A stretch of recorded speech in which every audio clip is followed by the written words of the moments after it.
basically what I want to start off by, going through is just commenting on the fact that, ancient cultures went through great lengths to convey their knowledge of the heavens and how they track the movements of stars. And what's really interesting is that the further back we go in time, looking at some of these ancient cultures into like first dynastic Egypt, or 2500 BC to 3000 BC, you have Sumerians, or all these cultures in India with very advanced architecture and astronomy. So what we're seeing here as an example is a relief that's shown on the ceiling in Egypt in Dendera, this crypt called Dendera. And what they have are wall reliefs that actually show the constellations in the sky at around 8000 BC. So if you figure the Egyptians were building the pyramid at 2500 BC, questionable, how did they somehow have astronomical references to points in time further back, but using astronomical references which cyclically repeat these alignments? So they somehow knew what constellations appear in the sky at 8000 BC. A lot of other cultures recorded information. These are Arabic texts about astronomical observations. Here's even some metal found in Germany where they were again recording certain constellations and movements and documenting them. So various ways of being conscious of the movements of the stars. The Mayans were very good at using 3 different calendar systems. What's interesting is that in 2012, there was all this hoopla about the end of the world because of the Mayan calendar, and it's not the end of the world, it's the end of an age. It's the end of like a clock striking midnight, but then it keeps going into another hour. So the Mayans are very interesting because not only do they have this very mathematical, astronomical, woven together look at time, but as I mentioned, they had 3 calendars, and one of their calendars was called Baktuns, where they made these long-term predictions. And many of their predictions were pretty much on point. Some of them not always. One of their predictions was on a certain date that their gods, Kukulkan, would be returning. And unfortunately, the time frame that they predicted for their god to return, actually the conquistadors showed up and basically came in all dressed in white on these beautiful ships. And then they, the natives being, gracious, said, "Oh, look at all our wonderful food and jewelry and gold and gems."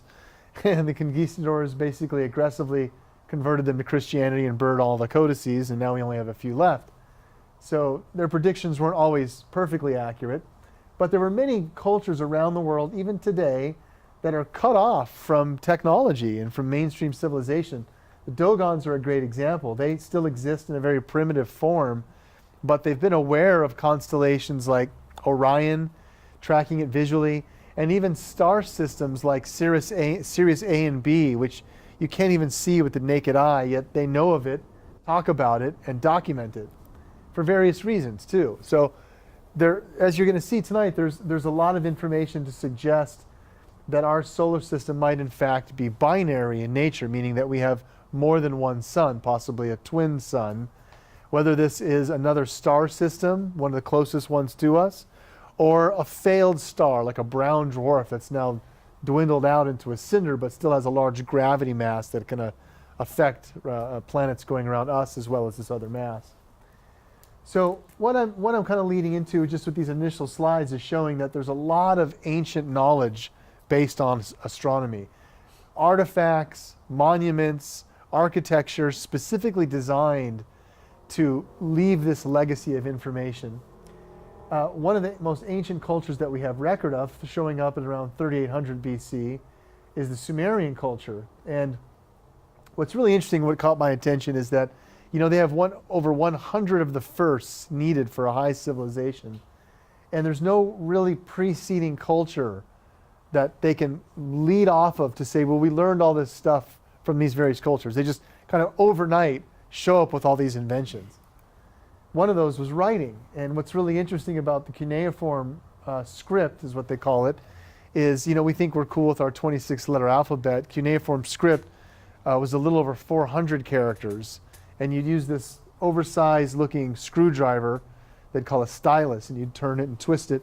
and then write in wet clay, and then they would stick these tablets into what they called a kelm, like a stove, and they would fire up these clay tablets into stone, keying that phrase, writing in stone. Sometimes they would just write on semi-precious stones, but a lot of times it would be on these clay tablets. A lot of the writings contained a lot of astronomical information. Now, as the gentleman asked earlier about Sumerian tablets, in the British Museum, the Louvre, there are stacks of these tablets just sitting around, not being translated.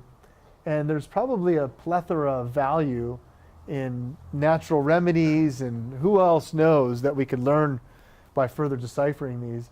The ones that I've spent my interest in aggregating are around the idea that they were interacting with these beings that they called the Anunnaki. And so out of all the inventions that the Sumerians have, writing, astronomy, kingship, agriculture, math, overnight, the most interesting piece to me was the fact that they said everything we know, we were taught by these beings called the Anunnaki, which means those who from heaven come to earth. So I was raised as a Christian, and learning all this through the author Zecharia Sitchin, I really latched on to trying to understand this, and it spiders out into other cultures, as you're going to see. But the whole idea that there's beings that came down or were here in some form and interacting with man, we have a lot of visual representation of these interactions. The whole idea that there was once giants upon the earth, you can kind of see from the Christian perspective that here we have these priests being presented something by a son, by a god, and here he is much larger in form.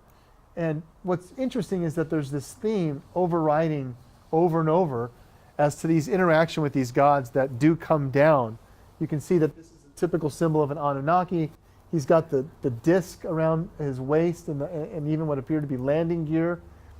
And we see this scene over and over in ancient Iran and ancient Iraq, all over these Semitic language countries, where there's this interaction of a being that has the power of flight coming down to meet the king. And always interesting, as a backdrop, you see people holding up a platform for this to take place. I joke that these are the taxpayers allowing this interaction to take place by building the platform. But we see this scene over and over on many different artifacts, embracing the idea that there were these beings that had the power of flight and were coming down, and we were gaining wisdom from them. What's also interesting is you look at the symbology of this character of the Anunnaki, holding up the tree of life, fruit of life, holding the water of life in a basket, but also wearing what looks kind of like a wristwatch. Maybe it's just a flowered band, but very interesting in placement. And the correlation of symbology, if 50 years from now they were to look at this and say, what, were we landing birds on the moon? No, we're showing symbolically that we had the power of flight. Just the Anunnaki is being represented with having wings. They weren't necessarily flying around. They were showing that they had the power of flight. And so it's an interesting correlation to kind of look at what we've had taken place in the past. Apologize, a little video there didn't play. Let me just check one more time. Could just be a bandwidth thing. But I'll give it a moment if the clip doesn't play. But it's just an interesting correlation to look at how we addressed Apollo 11 and how the Sumerians addressed the Anunnaki. And you'll see that this power of flight and giving things without having a technological reference, a natural understanding to try and explain it, is a common theme that we see throughout ancient cultures. I apologize that that video didn't work. Okay, so when we talk about the Sumerian culture, and I'm kind of breezing through some of these topics to just kind of give you the high level. One of the things that I latched onto with the Sumerian information was a lot of the astronomical knowledge that they had in these tablets. Basically, it was a hierarchical dissemination of the knowledge, that there were priests, high astronomy priests, that had this knowledge and would work with someone named like a scribe, would have a specific talent of being able to write cuneiform script. They would work with a priest recording this information, but usually only scribes and priests would be able to understand and read some of these topics, and it was sacred knowledge passed down amongst them. And you can find some of these tablets where they would watch certain stars or constellations, and the cycles lasted over hundreds of years. So this information was recorded and passed down to astronomer priests as sacred information. And a lot of the tablets what I found interesting are giving an expanded view for what we have in some of the Old Testament Hebrew version and the English version, the New King James version, where, in the English version you have 7 days of creation and these condensed stories, but you find a much more elaborate version of these tales in some of the ones that predate the Hebrew or the English version, like the Akkadian version or even the Sumerian version. For instance, the Sumerians didn't just have 7 days of creation. There was 7 tablets of creation, part of a much larger set of about 13 tablets that went into a much more detailed explanation for the origins of life on Earth and human existence. And so a lot of the things that they talk about in these tales, the Enuma Elish and various other texts, reference a lot of these various beings like the Anunnaki, or having an interaction with planets in our solar system that kind of moved things around to the way they are today. You'll see some of this information as we go through it. But what I've always found interesting is that the depiction of this other planet in a lot of the Sumerian information is always represented as this cross, a glowing cross in the sky. And they're very accurate in showing other representations of the planets, the sun and the moon and various other things. But there was this addition of this glowing cross. You can see here's an imprint from a seal, a Sumerian seal, where they're plowing during the daytime. And they've got the sun, but then there's also this glowing cross that they're looking at in the sky. This figure has evolved over time into what we now see prominently in Egyptian cultures as the winged disc. But it does seem to have its origins in these Sumerian tablets. This seal, as an example, is kind of a symbolic combination of information where it's showing the symbol of a cross to represent this planet Nibiru, and a large moon, the main moon of Nibiru, and then the 7 dots of Earth and our moon. So it's kind of like just a seal imprint showing Earth and this planet Nibiru symbolically.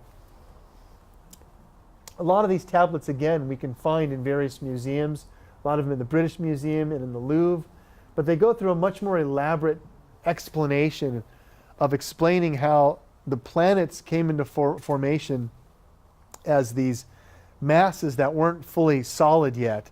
And over time, there was an interaction with a larger planet that got sucked in and shaped part of our solar system. So the Enuma Elish and some of the texts in the Atrahasis, various Sumerian tales, kind of explain this story in a very eloquent way. And, modern scholars or linguists would look at this and give you an allegorical explanation, but they're not really getting to the meat or the core. Various scholars like Zachariah Sitchin took a broader stroke in trying to correlate these stories to actual physical events like planetary interactions and things. So as you'll see, a lot of the information that Zachariah Sitchin derived from the Sumerian information was trying to further use science to collaborate this ancient tale of an interaction with a foreign body that shaped our solar system that we have today in many ways beyond just physical, but possibly interaction with beings that were on that planet as well, this planet Nibiru. So in a very broad stroke, Zachariah Sitchin explains that when our planets weren't a fully solid mass yet, this other planet, a planet X, or we can call it Nibiru, has a gravitational pull from the inner planets, and on one of its passes, the main moon of planet X, labeled North Wind, has a collision with our primitive Earth, which was then called Tiamat. And so when this collision takes place, you actually have part of the Earth being strewn off, creating the asteroid belt that we now have today. The Bible calls it the hammered out bracelet. And Earth moves into a new position where it is now. This intruder planet then goes on to have, as the Sumerian tales explain it and Zachariah Sitchin interpreting it, to have this very elongated orbit where it basically takes, instead of our 1 year being 365 days to go around the sun, this planet, 1 solar year for it takes 3,600 of our years. So it's on a very elliptical orbit, which brings up a lot of questions on how could a planet travel that far away from one sun and still get heat or radiation to maintain any living beings? What would be so far out there at apogee that would allow it to wrap back around and come back towards the inner part of the solar system? So the Sumerians really opened up a plethora of questions, in that a lot of their artifacts actually show visually their knowledge for being fact. Here you have pre-Galileo, pre-Copernicus views where even just as an imprint, they show the basic model of our solar system in this backdrop of the tablet with the sun in the center. I mean, for many decades we struggled with thinking that we were the center, that Earth was the center. Here you have this thousands of years ago showing accurately.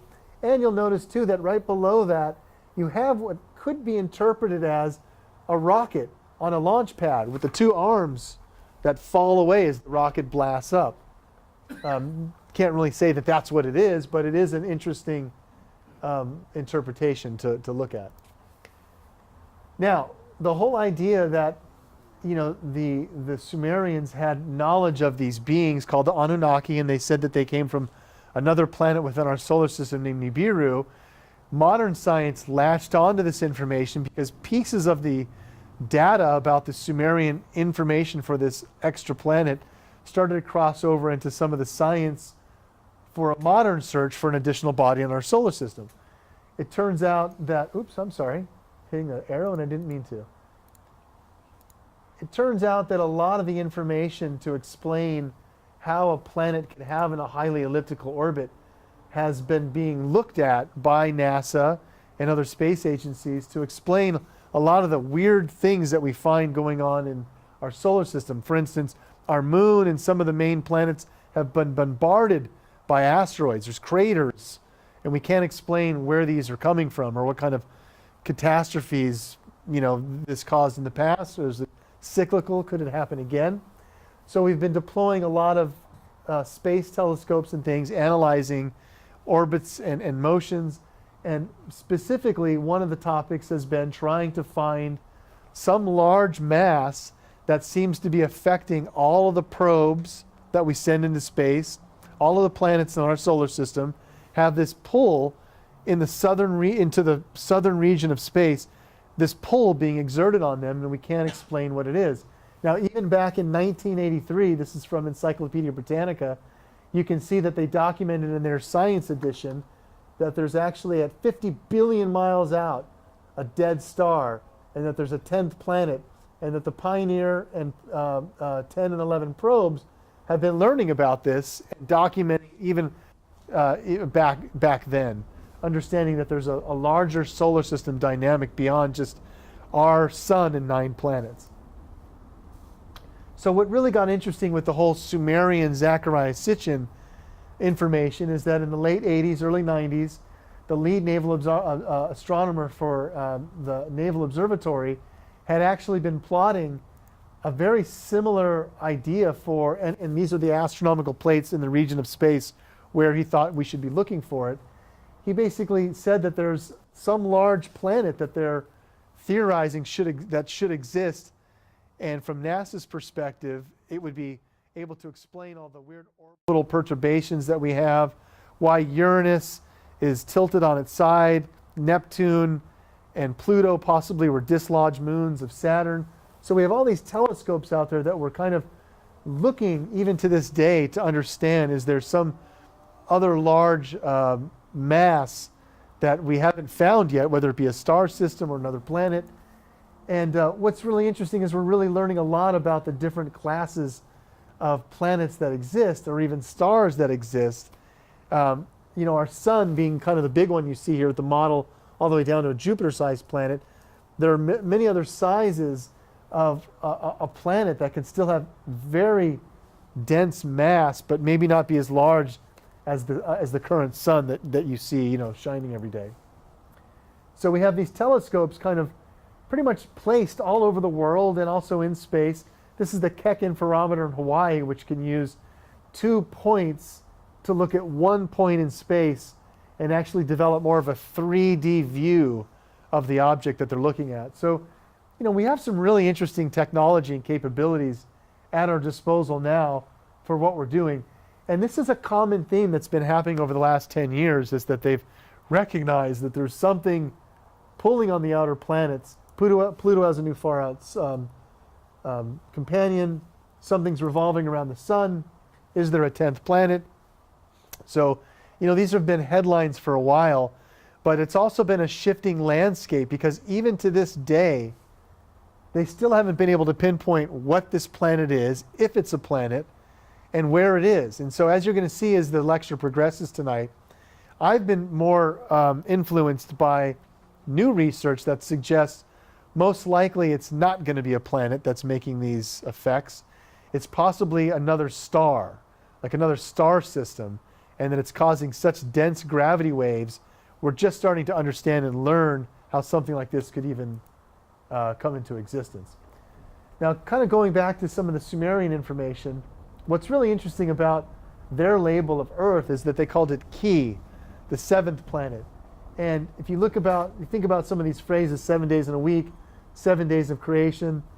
Sumerians had 7 tablets of creation, the sacred number 7. If you come from outside of our solar system in, you pass by 1, 2, 3, 4, 5, 6, and you hit Earth as the 7th planet. So the cool terminology of we're the 3rd rock from the sun actually doesn't apply, thank you, too much, in that if you're coming from outside of our solar system in, we're actually on the 7th planet.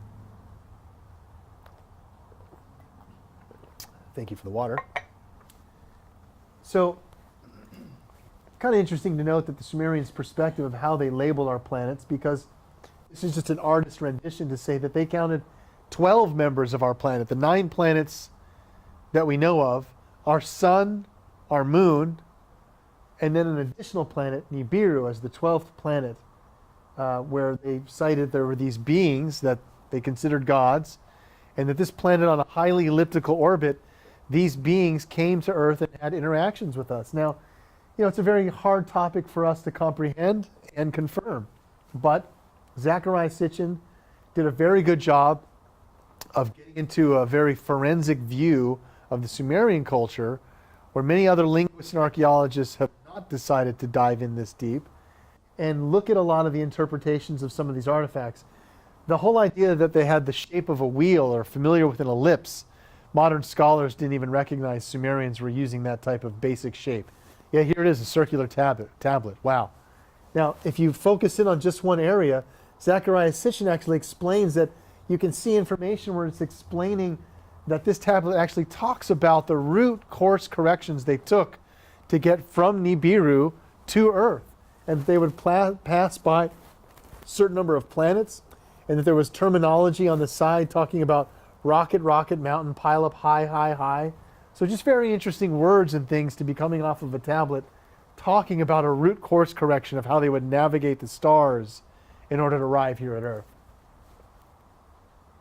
Now, the whole idea that there was this interaction in the past of some type of an event at a global scale where, Nibiru or its moon of Nibiru hit our primitive Earth, and looking at that from a higher level and trying to understand what type of a macro event that would be, we've all heard of the term Pangea. And to understand that at one point in time, all of the continents essentially were connected. And like the skin of an apple, they've kind of moved apart into the positions that are at today. But if you think about that, that explains perfectly the Sumerian cosmology of this ancient mega whack where we strew off half our planet to the asteroid belt, and Earth just becomes basically half a planet. All of the continents fitting together would just be one landmass, and then, the water siphons into a sphere. But I just kind of want to state that it is interesting that the Sumerian cosmology for the description of this ancient collision very much describes how Pangea initially was created.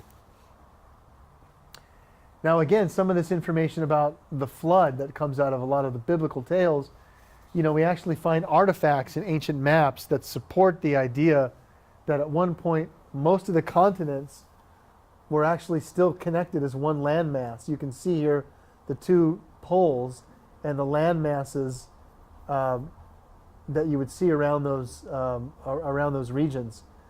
And what's interesting to note about this map is that not only do you see the different types of animals and typography that are from these locations, but you see an accurate representation of the land beneath the ice.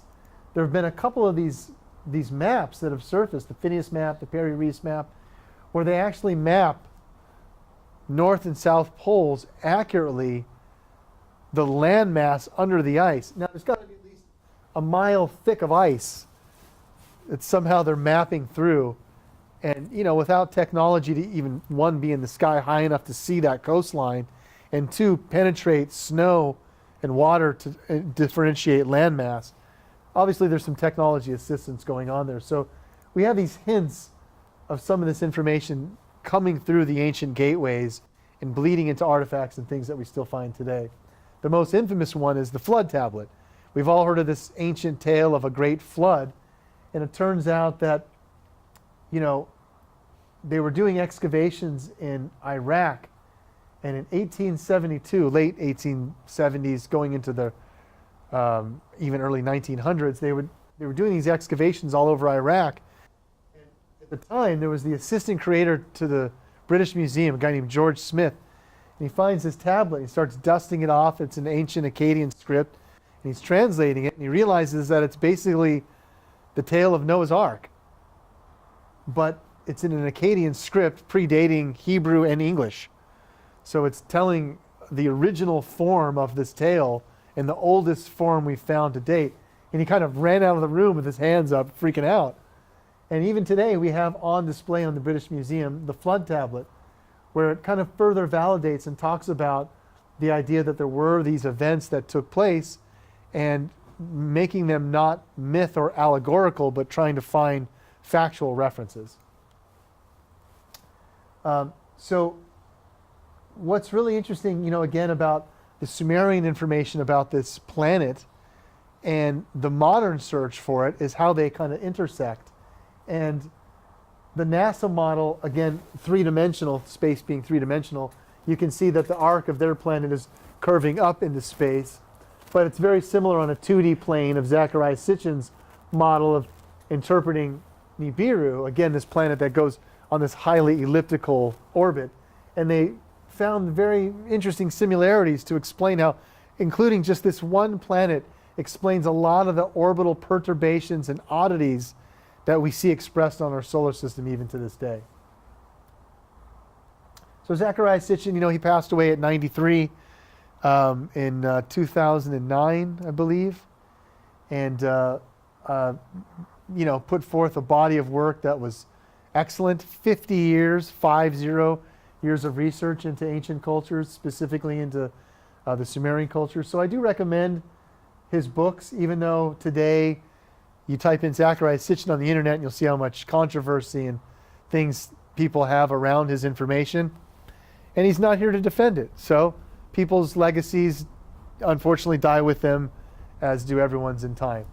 But I do say that what he presented is valid to a certain extent and should be reviewed in a larger context for understanding what we might have in future for us. Now, one of the topics, again, in looking into space is, are there extinction level events that have been taking place that wiped out the dinosaurs or could have a threat to us?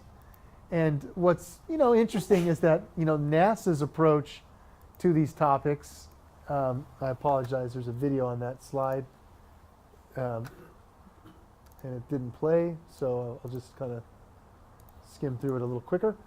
But Shoemaker-Levy 9 was an interesting example of an astronomical event that NASA downplayed and said, oh, it's not going to be anything, no big deal.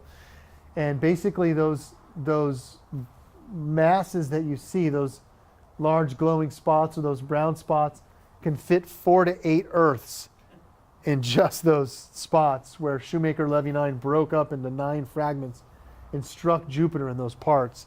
So, you know, I mean, there are things that happen in the solar system that we are subject to being a cataclysmic event.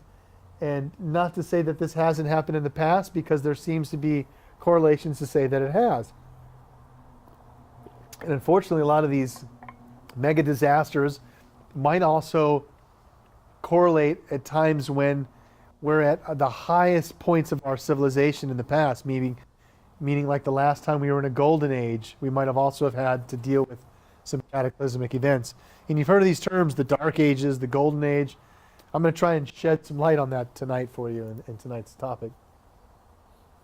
But there's been a lot of research by scholars looking at the idea that, you know, if you look at our solar system, and if there is any type of 10th planet or something coming out of the main chunk of our solar system, there's a larger belt of asteroids called the Oort cloud that sit billions of miles beyond Pluto. And so a lot of people have theorized that there could be some nemesis, is what Dr. Richard Mueller called it, some type of star or something that's disrupting on a periodic basis objects from the Oort cloud and bringing them into the inner part of our solar system and whacking us. And, you know, we've been looking at this evidence for quite a while. And what's interesting is that, you know, the more and more we peer into space, we find basically all these new bodies floating around, and it just brings up more questions. So they've identified a lot of these floating Sedna, Quoar, Xena. You know, they're just big chunks of ice, essentially, like 1,000-mile diameter small planetoids, but nothing along the lines of what was talked about by the Sumerians for a planet that would be 4 to 8 times the size of Earth, much larger. So we have yet to find it, but we do have quite a bit of technology deployed currently in the solar system. The SIRTIF telescope is actually one of my most valuable assets of reference because it uses infrared heat. And basically what it can do is, you know, when you look through like Hubble or some of these other telescopes, you peer out there far enough and you find these big clouds of dust floating out in space, and they can't see through it. It's like a big shield of just debris, and they can't see through it and see further into space. So what they've been able to do is, using some of these telescopes like SIRTIF, they keep them super cooled, sitting in space below freezing temperature. And what they can do is tune the frequency of the wave they're sending to color match the heat signature of these clouds and of these stars, and allows them to pierce through them using infrared. And so what you can see is invisible light. That's what you might see through Hubble. Oh, it's a nice little you know, star cluster where we have a galaxy view from a faraway look at it. But looking at it through infrared, what we now see are all those little bright orange things are suns with planets probably around them. So again, you get a lot more rich detail using some of this infrared technology. So where things kind of get interesting is crossing into the idea that, you know, there are a lot of ancient cultures, over 30 of them, that reference the idea that there's a larger cycle of time. Today we call it the precession of the equinox. Many ancient cultures divided the heavens into 12 parts, the 12 houses of the zodiac. And what's really interesting is it doesn't matter what culture you're from, what continent you're on, the symbolic references of the division of the heavens into Sagittarius, Aquarius, and Pisces, you know, this breakdown of the heavens, where every 2,000 years, essentially, our North Star is pointing to a new region in space. Cross-continent, cross-cultures, they all knew this somehow. And they were communicating it to tell us that we seem to be going through a larger cycle of time that repeats. And we've all heard of this, but we just don't quite get it. We've heard of things like the Dark Ages or the Golden Age, but don't quite understand how these correlate to this cycle of time. And is it something that's just linear, like we were in the Dark Ages and we're going towards the Golden Age, or is this a cycle that repeats? So this is a topic that I found very interesting because we start to realize that there's a lot of effects astronomically that affect our consciousness and our physical being.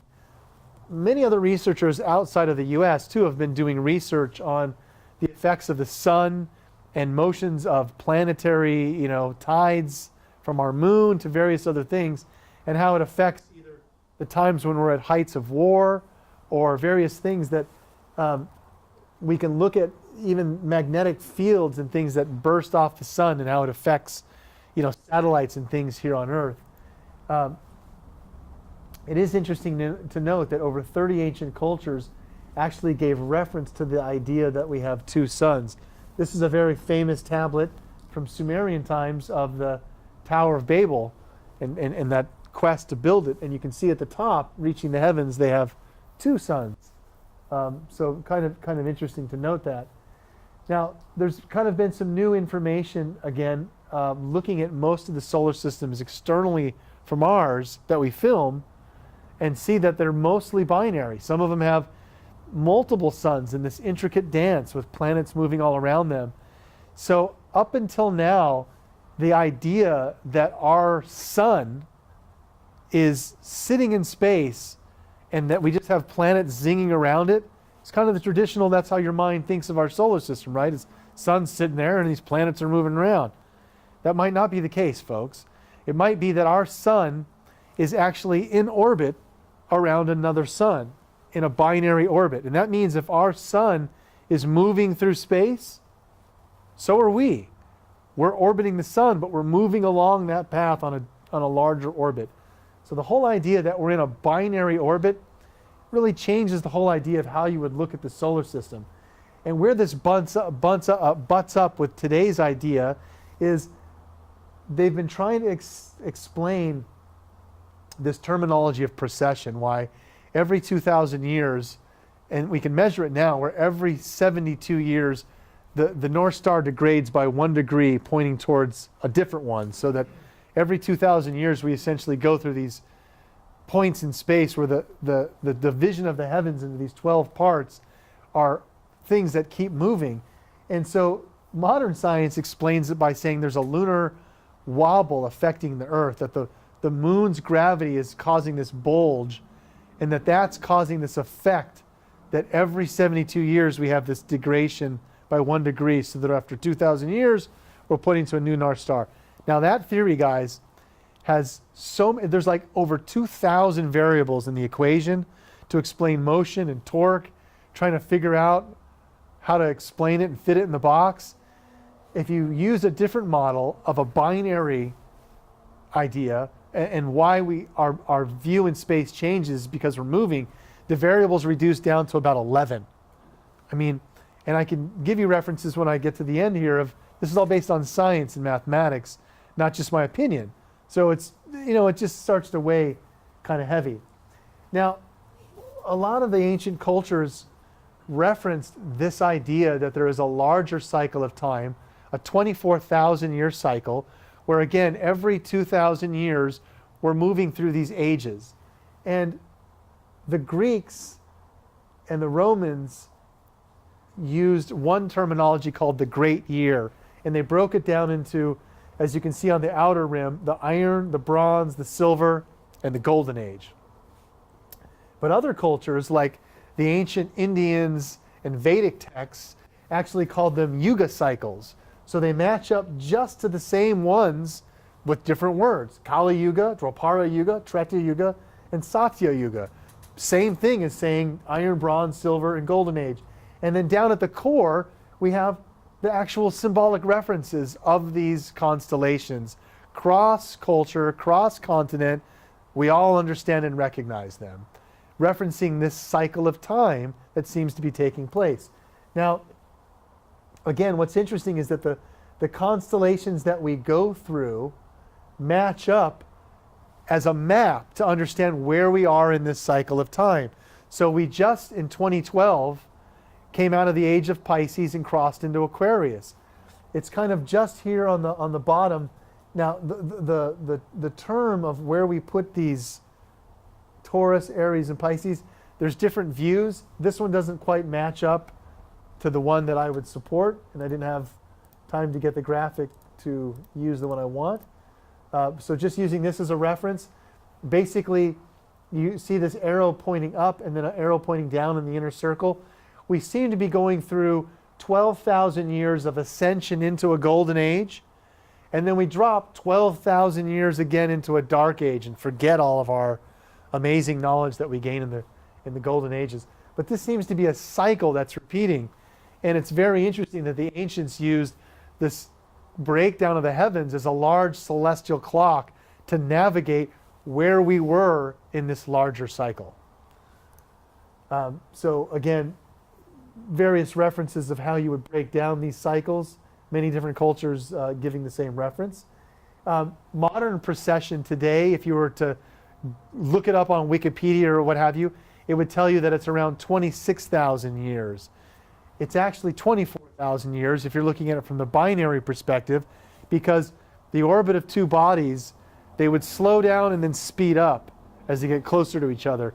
And so the medium average, or the average of that orbit, basically comes out to around 24,000 years, which is much easier on the math, understanding that through 12 constellations, we last around 2,000 years in each one.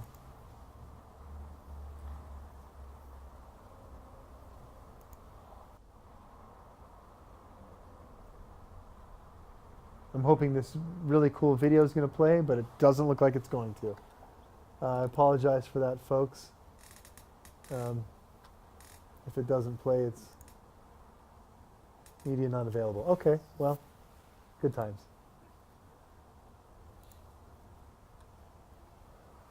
A business partner of mine and personal friend, his name's Walter Cruttenden, and he put together a video called The Great Year. You can look it up on YouTube. Basically everything that I'm conveying to you right now about the binary solar system, the idea that there's a dark ages and a golden age, and we go through this cyclical version of time. Highly recommend this video. It's narrated by Darth Vader, James Earl Jones. So it's very articulate and very well illustrated in trying to communicate these points. And just to kind of note, you know, how depth these topics are to understand, you know, we're talking about a 24,000 year cycle, and understanding that there could be things that affect us beyond our comprehension in the short lifespan we have of only 100 years can sometimes be hard for us to grasp. You know, this insect, the mayfly, is an example, only lives 24 hours. And so the mayfly sitting on a leaf on a cloudy, windless day, another mayfly comes up, zzz, and he's like, hey, you know, I've heard of this stuff called sunshine or wind, but I don't see it, you know, and they both die. That doesn't mean the next day it's not sunny and windy and that the sun and the wind doesn't exist. It just didn't happen within their time frame. So there's a lot of things that are hard for us to grasp. And one of those, you know, in a loose concept is, you know, if you think about the sun's energy on us today, when you wake up in the morning and it's a bright sunny day, the energy you feel from the sun, even plants and animals, like the plants literally bend towards the sun, animals and things spring into motion.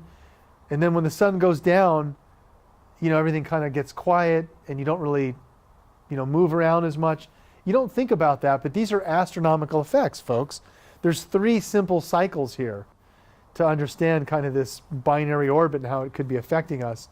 Cycle 1 is we're spinning on our axis. Earth is spinning on its axis, and because of that, we have 12 hours of night and 12 hours of day. Well, when it gets dark out, like in 2 or 3 hours, we're going to all go to sleep. Subconscious, just sleepy time, you know. But that's an astronomical effect because of this cycle of us spinning on our axis, causing day and night. Cycle 2, Earth's going around the sun. Again, you don't really think about it that much, but because of that, seasons change, animals migrate, a lot of stuff changes. There is a 3rd cycle that all the ancient cultures seem to be trying to tell us that cause a rise and fall of civilization, but it's a much larger cycle, 24,000 years. So with our little 100-year lifespan, it's kind of hard for us to comprehend.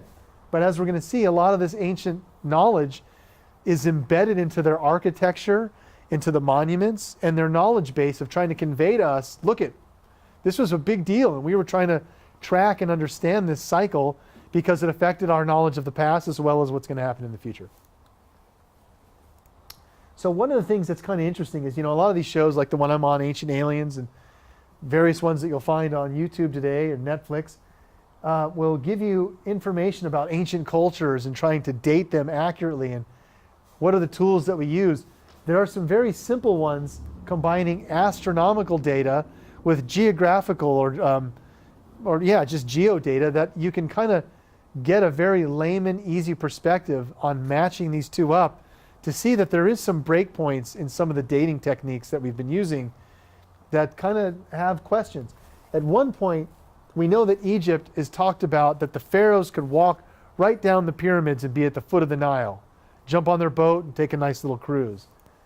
But today, geographically, we can see that the pyramids way over here, and the Nile is now meandering many miles away from the base of the pyramids. The geological time that it's taken for the Nile to meander that far away from the foot of the pyramids, again, is time duration that we can track in thousands of years. And this happens in other areas around the world. All over Peru, Bolivia, even parts of South America, they were very water-centric cultures. You can actually even see at Lake Titicaca, some of these sites that we now know of at these very high points, Machu Picchu, Cusco, they're in this ancient lake bed that at one point, most likely, instead of being here, you can see that it extended all the way up into these regions. These were water-bearing cultures, but for whatever reason, geologically, we can see that the time has changed from where those cities existed then to where they are now. And keep that in mind, waterfront property, because you'll see that this probably extends off of planet Earth as well. So a lot of these points of reference, not only in geography, but also in architecture, the Egyptians were very astute, as one example, where they built the 3 pyramids to mimic the Orion constellation's placement in the sky at 10,500 BC. So using star charting software and computers today, we can roll the timetables back and see that there's this alignment where Orion literally is right above the pyramids, forming a terrestrial map at 10,500 BC. So how they would do that raises a lot of explanation if they were built at 2,500 BC. At that exact date of 10,500 BC, you also have the Sphinx gazing east directly into the constellation of Leo. They built Giza complex as a terrestrial map at 10,500 BC to map that time in physical space as a monument. So again, it's almost as if they were saying, if they did build it at 2,500 BC or in that range, that they were saying, we're marking when we are in our last golden age, when we are at the height of our civilization, was at that time, and that's why we're making these markers. And what we find is that cultures around the world basically didn't build like fortresses to keep their people safe. They built observation outposts. They were all watching the heavens and having these grand ceremonies based on repeating astronomical events. Mexico is a classic event. You have this pyramid that, again, because of the sun hitting it, you can see it forms this Kukulkan, the snake god, coming down. And this is an event that's celebrated cyclically because it's a repeating event. To build those monuments and have that type of precision, to even make that type of a shadow effect, pretty esoteric. Okay, so I'm buzzing through a lot of this tonight rather quickly, but it's because we have a small crowd and I want to take time for some questions. But I also want to tie in some more, interesting thought around some of these ideas that these ancient cultures and how they built their structures and where they built them, sometimes near waterfront property, is kind of interesting. Even off planet in our own solar system, there's probably ancient artifacts and civilizations that either exist today or we're going to find evidence of them. And so Mars being the closest planet, we've got several different companies up there and countries, NASA, ESA, European Space Agency, Malin Space Science Systems out of San Diego, that have been deploying telemetry and cameras up there for quite a while. And even going back in, 100 years or so, we've been looking at Canali and various other things that through telescopes look like there's ancient waterways or ancient canal systems on Mars, and we've been trying to figure it out. Well, it turns out we've kind of pretty much been on the right track for quite a while. I don't know when they're going to release this on CNN or something and confirm it, but as you will see, there's a clear evidence trail here being presented by the space agencies. So this is an area called the Gusev crater, and when we film it in black and white, this is what NASA shows you. But when you go to ESA's version, that's what they show you in color. So to me, that looks like green vegetation. The NASA imagery could still be construed as vegetation, but you can't see it. It's grayscale. So what's interesting is that a lot of the sites we're starting to film on Mars are showing a massive high footprint for being chlorophyll, plant-based, and standing water, lakes, rivers, all over the surface. Even going back into the late 70s, you can see slides here of when we landed the Viking orbiter on Mars. There we have surface snow right on the ground. And these images get color corrected for the human eye because the cameras we send to Mars are taking a larger spectrum of light. That's why it's mostly always red. I'm going to show you that in a minute. But color correcting it, the skies on Earth and Mars are actually very similar. And sometimes they'll have a conference where they do color correct it, like you can see here, them talking about Mars, and in the background they've color corrected it. Mars is not red like that. If you filter it for RGB human eye, it's pretty much like this. But unfortunately, we give it this slanted view of a dead planet. Not necessarily the case. And a lot of the evidence that they've been pulling out shows that there's this deep, salt, watery past on Mars, just like we have here on Earth. Funny thing about this article, too, is there was a movie just recently came out called The Martian, starring Matt Damon. And they did this great press release with the producer of the movie, Ridley Scott, saying that they've just found evidence for water on Mars. And they correlated with the movie The Martian's release. I kid you not. It was this article, which as you can see came out in 2004. But they recycled the information for a media stunt to do the movie The Martian, which kind of bugged me, but that's okay. Point is bringing more awareness around. They've been finding evidence on Mars for quite a while that there is this base of amino acids and things in the water beds that show it's got all the elements for life needed. And more importantly, probably even standing water. To me, this looks like actual water on the surface of Mars. The geology of it looks like that's water, and you're looking into the depth of the water.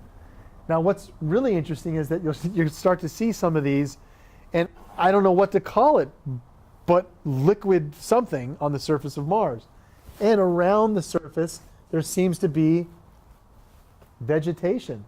Now, these are actual images from Malin Space Science Systems of the Mars Global Surveyor and a couple other telescopes that we have that are still mapping the planet. And they look very much like when you look on Google Earth, the comparison between those are the Great Lakes from Google, and that's telemetry on Mars. So, I don't know. To me, it looks like very similar features for standing water and vegetation, just like what we see here on Earth.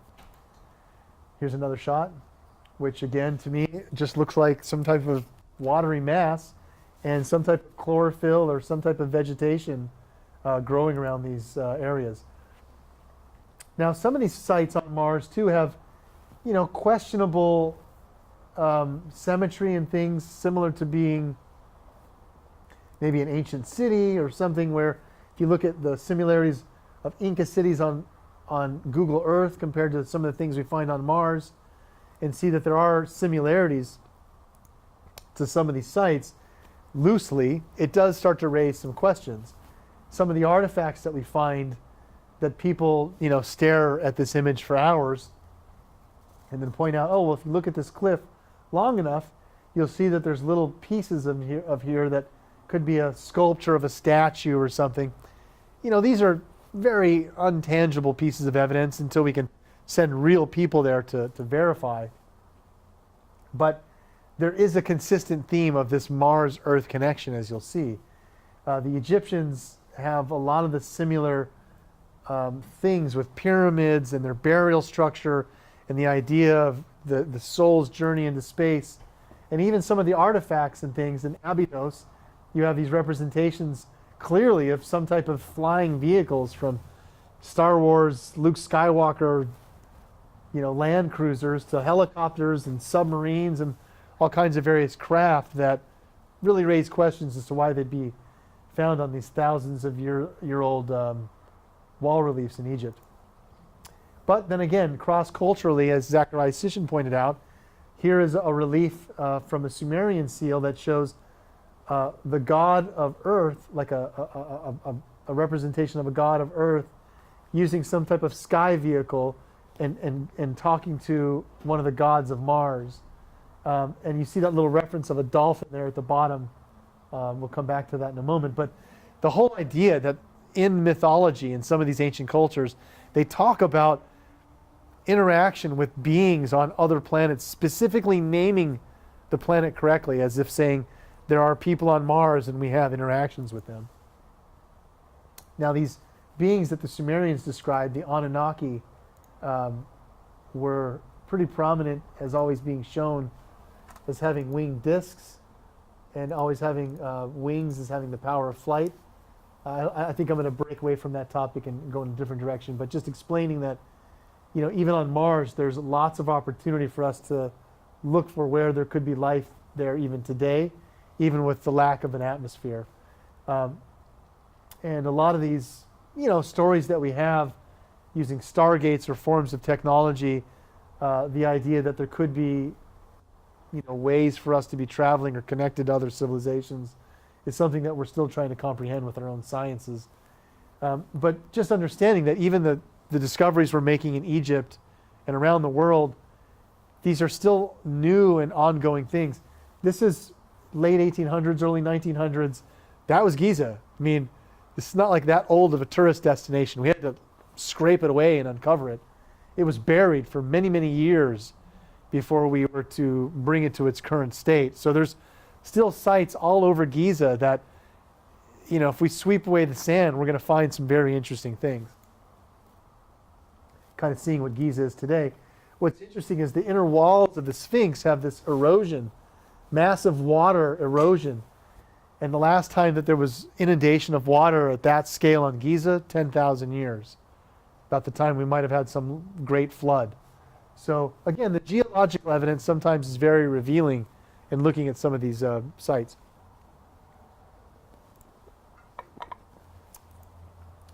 Again, Giza, just looking at it from satellite perspective, you can see just the placement of these and how perfectly situated the structures were. And as I mentioned earlier, even astronomically aligning to points in time and space. This is recognized by other cultures, not just Egypt. The fascination with the constellation of Orion might have some deeper root, that there were beings visiting us, or we have some lost connection of our origins there. Still don't know yet, but it is definitely embedded into cultures around the world. A couple of books, recommending on these topics. Zachariah Sitchin, as I mentioned, this is one of his latest books before he passed away. And another gentleman named Graham Hancock, who did quite a bit of research into Egypt and understanding some of these alignments and correlations, trying to put it into perspective. So if we ever do go back to Mars, I think it'll be very interesting to note some of the things that have been happening, because as you can see here, this is raw telemetry from Mars, and what we have are these structures that I've labeled pyramid here, and some type of like fort structure, another pyramid, and even the face. What's interesting is that they all seem to have mathematical correlations to each other. They're not randomly placed. And there's been researchers like Richard Hoagland and various other people, Greg Molinar, Vincent DiPietro, a few other scholars that have mapped mathematically the correlation of these objects, and it's not random at all. These are some VHS tapes that long ago, folks, VHS. Richard Hoagland put out that, again, kind of documented NASA's discovery of these, how they handled it, and kind of the carting away and filing away of the interesting pieces of the evidence.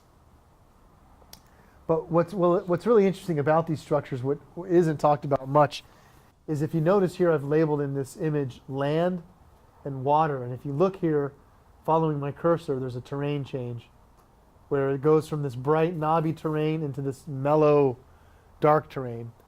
And that's probably because these are all structures right on a coastline, and the face is situated in such a way where the monuments on the shoreline can look at it out as a monument, which is very similar to things that we would recognize.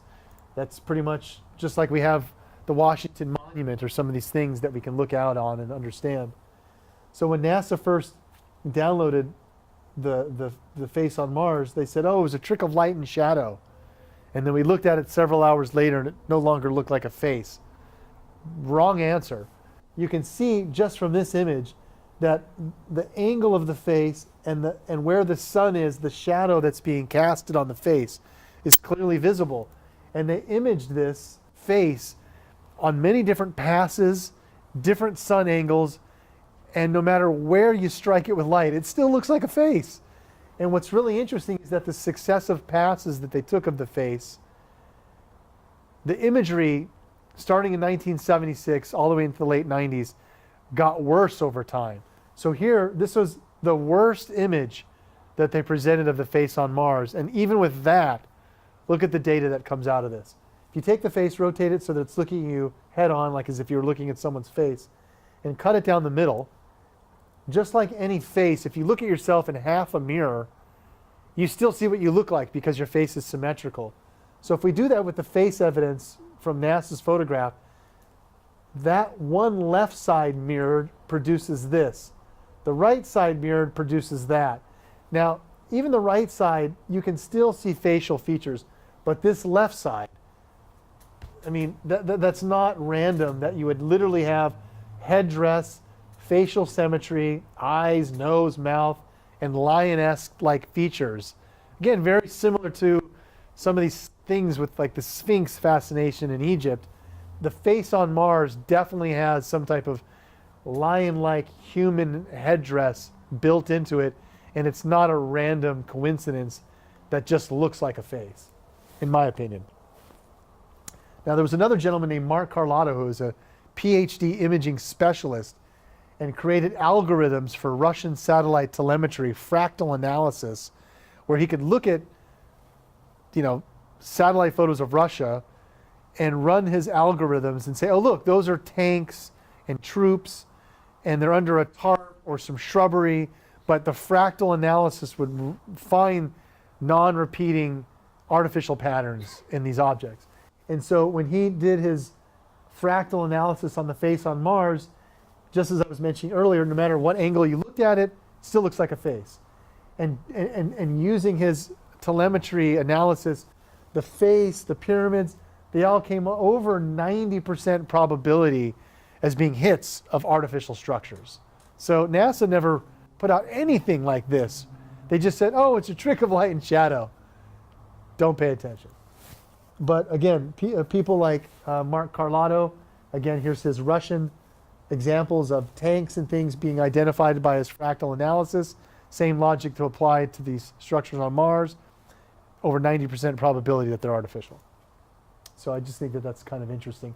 Now, NASA, again, has had these protocols in place, folks, for a while, since the 50s when they hooked up with this think tank called the Brookings Institute that advised NASA, look, if you ever find aliens or even bacteria in space that's not from Earth, you have to quarantine it, whether it be for health reasons or for society or religious or economical reasons. This information is going to have to be contained.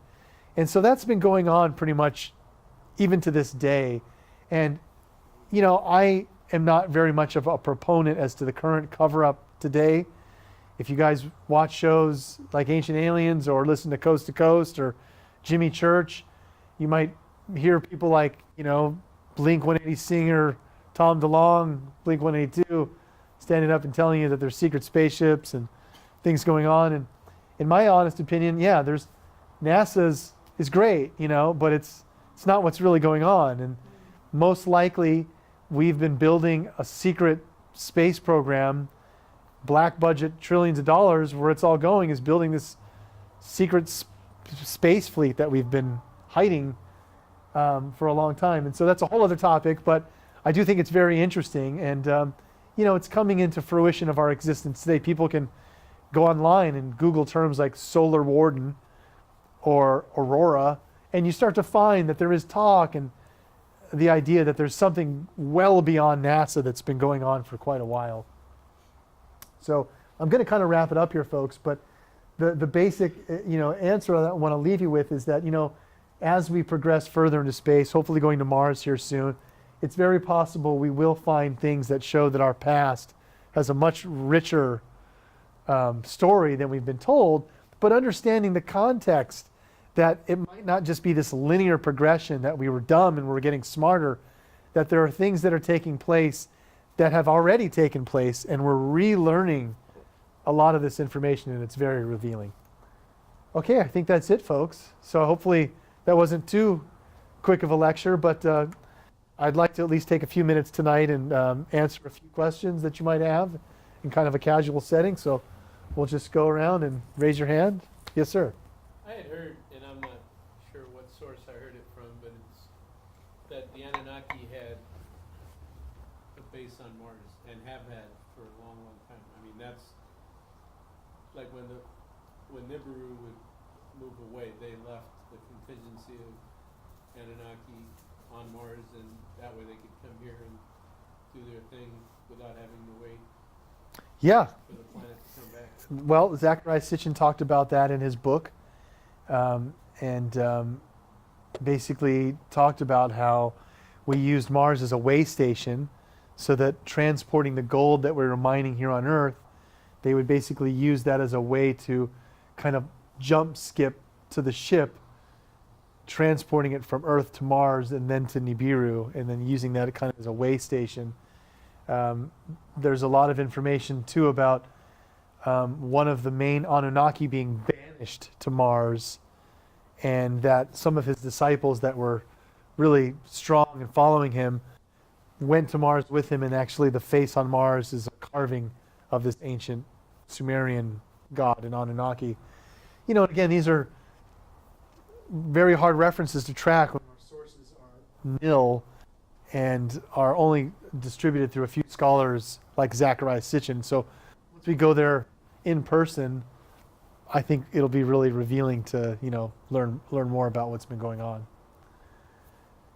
Folks, anyone else? Question or two? Sure. Thanks for your time for this evening. My pleasure. Speaking of revealing, what's your opinion on the Black Knight satellite? Well, Pepsi did a very interesting commercial playing up on the idea that the Black Knight was something that could be unlocked through world peace, and like a calling to, say we're ready to go into a next phase. I don't know what it is. I acknowledge that there is something there.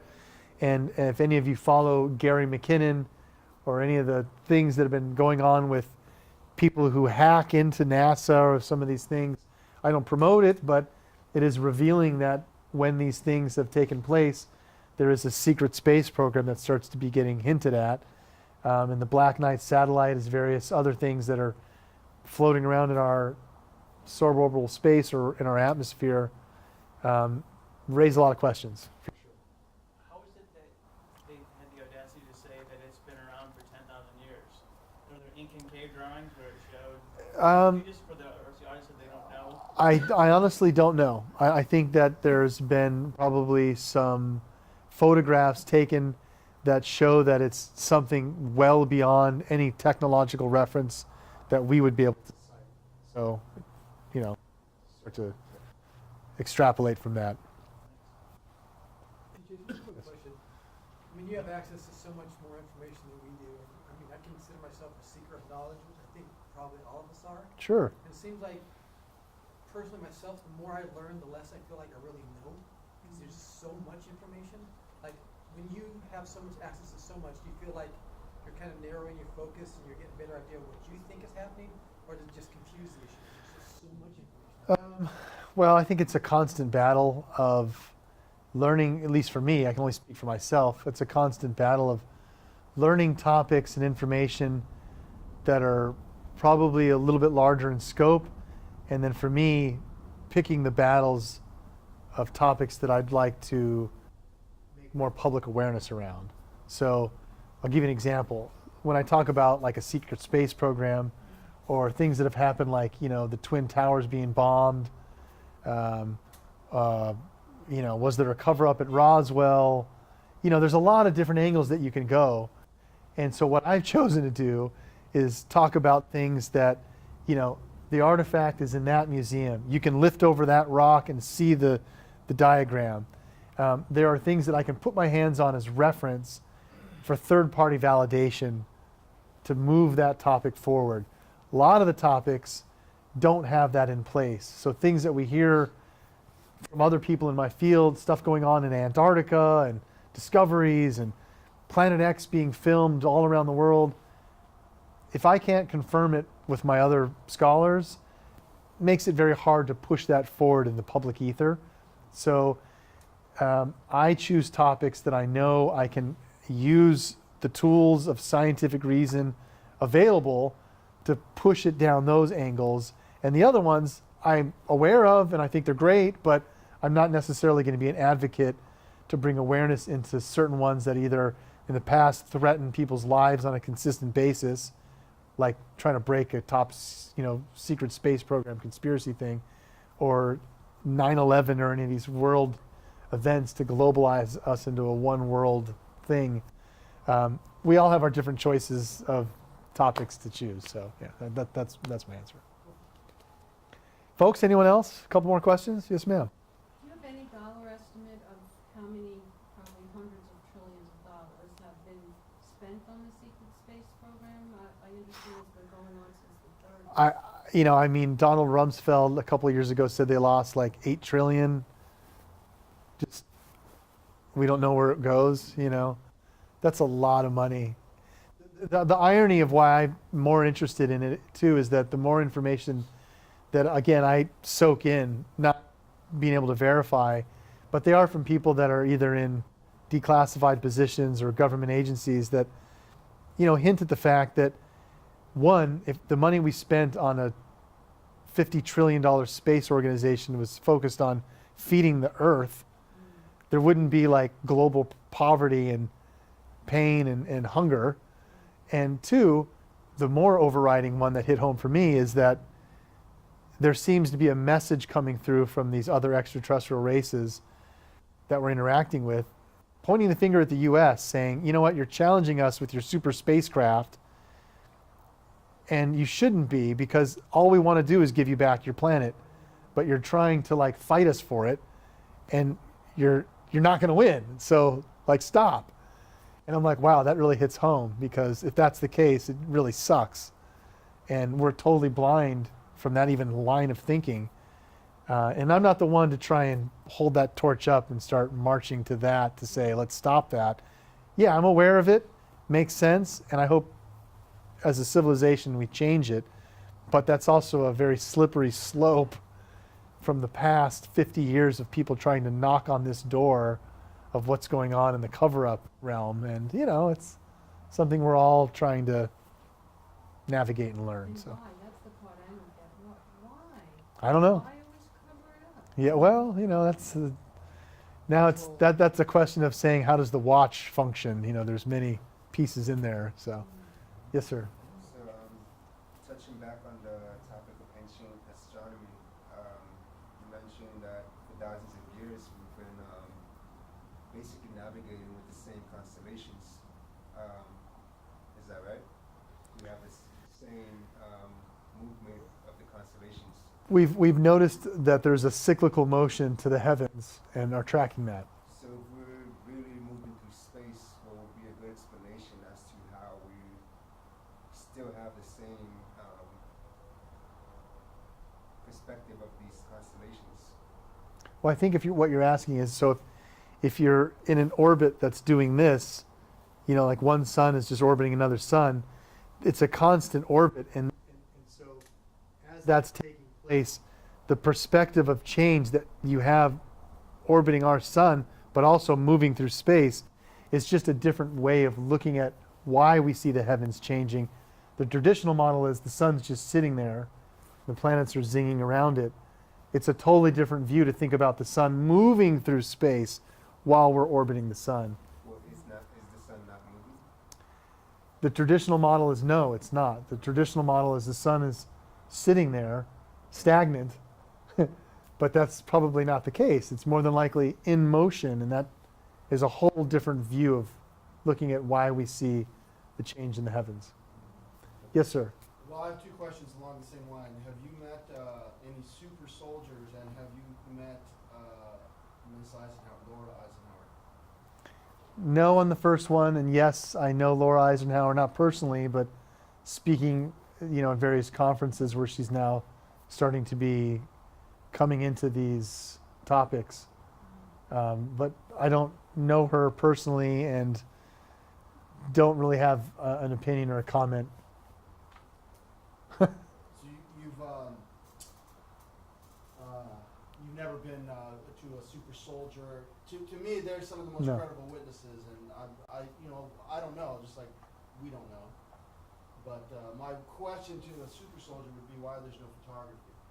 That's what my question would be. Yeah, I don't know. And again, we have a lot of stories that come out from people like Corey Good and some of these new whistleblowers that come out with very incredible history of doing things off planet and being trained and stuff. And again, that's why when I relate to earlier, what I present is data and facts that can be third-party validated. And without that, it's a very hard path to proceed down. And so unless I can get access to a super soldier that's going to come on camera and bend a 2x4 of ply metal in front of us, I can't really, Folks, any other last questions? I'm going to go ahead and probably wrap it up here. Yes, sir, last one. I heard when they started discussing Planet X that they were using a large gap in the asteroid belt as proof of its existence or something's existence out there. How do you interpret that? Yeah, so there are these large holes in the asteroid belt that are like 4 to 8 times the size of Earth, where something could have been passing through, and they can't really explain it. And if you look at the distance between Mars and Jupiter, where the asteroid belt is, in relation to the other planets and how they're lined up, there's enough room for another planet to be passing between Mars and Jupiter where the asteroid belt was, or is. So whatever was there, there's enough room for another body to be there at one time. And I've always, on a more ufological thing, found it interesting that we're talking about the 12th planet, which possibly orbit going through where the asteroid belt is, the 12th planet orbiting between Mars and Jupiter. So you have MJ12. And you guys might reference that to something else. But yeah, so, really don't know. But very fun topic to look into these. And, hopefully over time, hopefully within our lifetime, more of this information will become of substance that we can integrate into our lives and hopefully further understand. Thank you so much.